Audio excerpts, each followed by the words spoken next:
And welcome folks, here we are today with the project of making a food dehydrator out of an old fridge.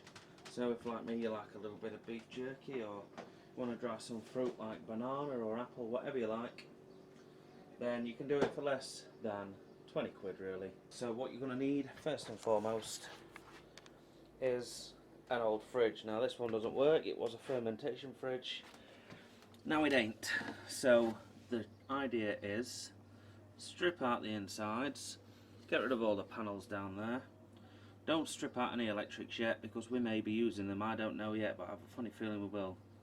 And then the idea is to put some racking along here. There is room for 1, 2, 3, 4, 6, 7, 8, 9. But we're just going to go with 5 today because I don't need that much drying space, but the potential's there to have 9 racks. And in the bottom we're going to fit a heat source and a fan. And then at the top we're going to cut a hole for ventilation, the same at the bottom, a hole for ventilation. Not too big, just big enough.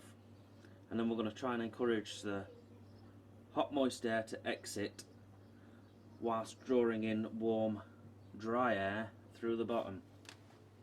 And in order to control it, we're going to use one of these, an STC 1000. This is controlling my crash cooling freezer at the minute, but we're going to wire one of these bad boys up to it.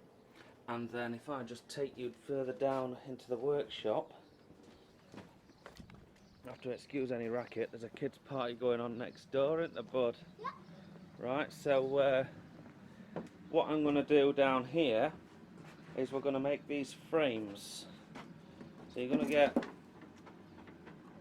5, we could do 9, but we're going to do 5 today, 5 of these frames.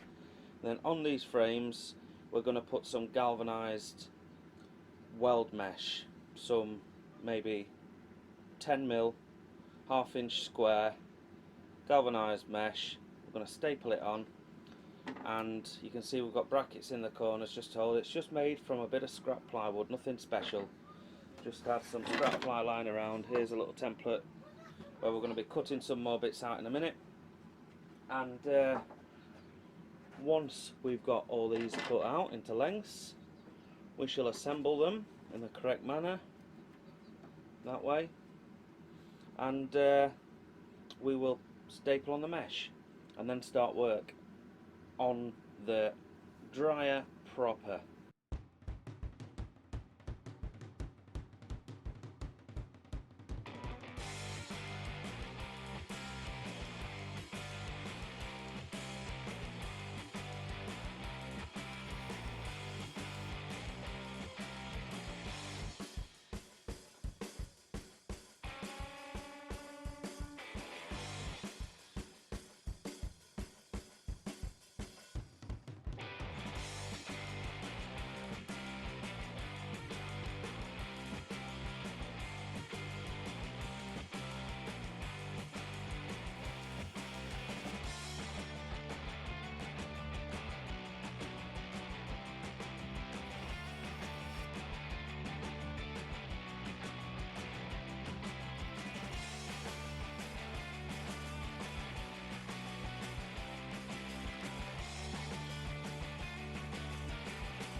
Right, now we've got our 5 frames, as you can see.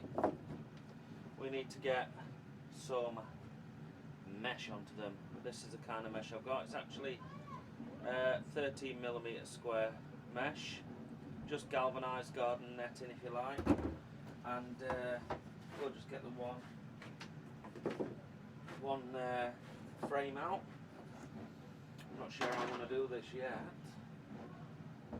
but we will try and lay this out and then maybe cut round it. Right, after a little bit of fighting with it, I managed to cut this mesh out so it fits nicely within the frame. So all I'm going to do is dig out my staple gun, just a regular ordinary staple gun, and we'll just fire a few staples into her, get her in position, just get her in position, there we go, fire a couple up there. I'm stapling this neck down, darling, making a mesh.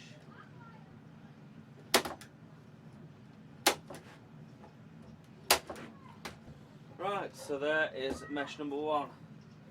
So let's go and try it for size.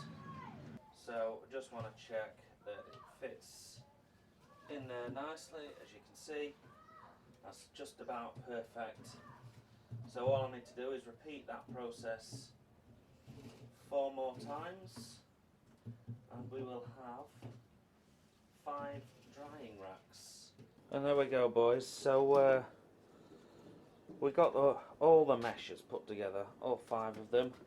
I did actually run out of the netting at one point, so you'll see when we get to it. I think it's the next one. Just see how they all fit nicely. There we go. Yeah, you'll see on this one I ran out, but if you look what I've done, I've actually patched them together, so we'll get away with that one. Don't tell your mother, hey? Don't tell her what we've done. And there you go, as you can see. You know, I'm pretty sure that you could dry jerky, bananas, or even incubate eggs in this. So, of course, though, depends on how we set up the heating and airflow system in it. But I think we're on course, and that is exactly the next job. Get some ventilation holes cut, and a source of heat and a source of air movement